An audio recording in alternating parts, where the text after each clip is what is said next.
Hello students, हम आज कक्षा 9 के बीजगणित की दो परिभाषाओं के बारे में बताएंगे, जो कि पहला परिभाषा है द्विघात समीकरण और दूसरा परिभाषा है बहुपद।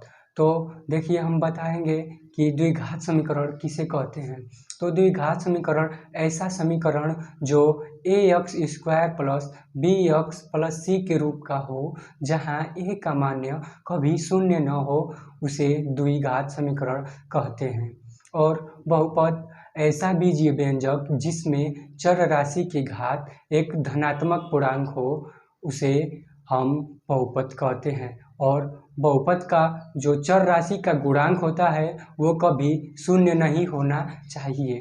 तो हम समझेंगे इस पे कि द्विघात समीकरण किसे कहते हैं। तो ऐसा समीकरण जो ax² plus bx plus c के रूप का हो, जहां a का मान कभी शून्य न हो, उसे द्विघात समीकरण कहते हैं। उसे द्विघात समीकरण कहते हैं। तो कहने का मतलब यहाँ पे है कि a का मान जो है कभी शून्य न हो। जैसे a की जगह पे यहाँ कोई भी अचर संख्या 2, 3, 4, 5 या कोई भी संख्या हो सकता है, लेकिन a के जगह पे शून्य नहीं होना चाहिए। उसे हम द्विघात समीकरण कहते हैं। और हम कैसे पहचानेंगे कि ये द्विघात समीकरण है, तो इसके लिए हम बताएंगे कि देखिए, द्विघात समीकरण पहचानने के लिए, जैसे ये समीकरण हो गया 4x² प्लस 5x प्लस 6, तो हो गया, ये हमारा समीकरण हो गया। तो इसे हम कैसे पहचानेंगे कि ये कैसा, मतलब एक घात वाला है, मतलब रेखीय समीकरण है, या द्विघात समीकरण है, या त्रिघात समीकरण है।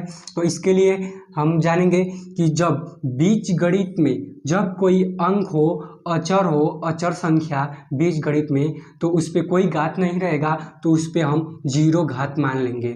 जब अचर संख्या बीजगणित में उस पर कोई भी घात नहीं रहेगा, तो हम उसे शून्य मान लेंगे। और चर राशि जो रहेगा, बीजगणित में चर राशि रहेगा, तो उसकी घात को हम 1 मानेंगे, ये 1 मानेंगे। तो इसमें देखिए, इसमें सबसे बड़ी घात कौन सी है, इसमें इस समीकरण में सबसे बड़ी घात कौन सी है, तो इसमें सबसे बड़ी घात 2 है। तो सबसे बड़ी घात 2 है, तो हम क्या कहेंगे कि ये द्विघात समीकरण है।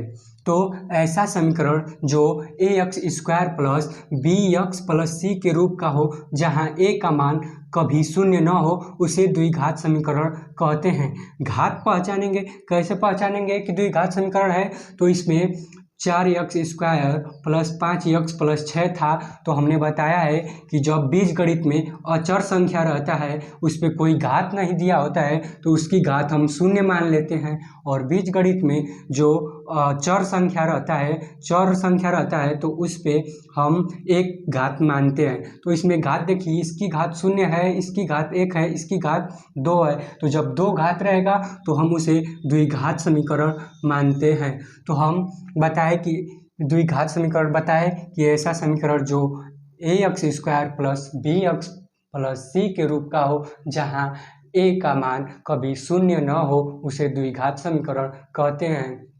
अब हम आप लोगों को बताएंगे बहुपद के बारे में। बहुपद किसे कहते हैं, बहुपद की परिभाषा क्या है। तो बहुपद की परिभाषा है ऐसा बीजीय व्यंजक जिसमें चर राशि की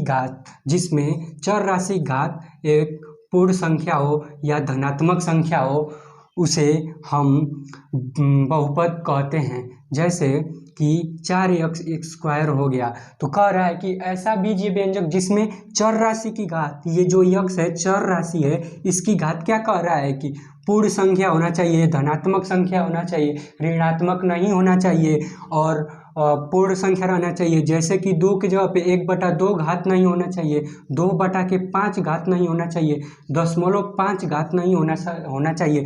जब भी होगा 2 होगा, 3 होगा, 4 होगा, 10 होगा, 12 होगा, ये सब हो सकता है, लेकिन इसका 1/2, 0.5 ये पूर्ण संख्या नहीं है। इसलिए इसलिए इसका जो चर राशि का घात रहेगा पूर्ण संख्या रहेगा, और इसका जो गुणांक होगा, ये जो गुणांक है, गुणांक मतलब गुणा वाला अंक, जो ये 4 है इसका यक्ष का गुणांक है, तो 4 यक्ष स्क्वायर है, तो इसका गुणांक जो है 4 वो वास्तविक संख्या होना चाहिए। तो हम जानेंगे कि ऐसा बीजीय व्यंजक जिसमें चर राशि की घात एक धनात्मक पूर्णांक हो और उसका गुणांक वास्तविक संख्या हो, उसे हम बहुपद कहते हैं। तो आप लोग जान गए होंगे कि द्विघात समीकरण किसे कहते हैं और बहुपद किसे कहते हैं। तो आप लोग जान गए होंगे, तो आप लोग बताइए कि ये वीडियो आप लोगों को कैसा लगा, और अच्छा लगा तो आप लोग कमेंट में बताइए हमें, और आप किस परिभाषा को पढ़ना चाहते हैं उसे कमेंट में बताएं, हम अगला वीडियो वही उसी का बनाएंगे।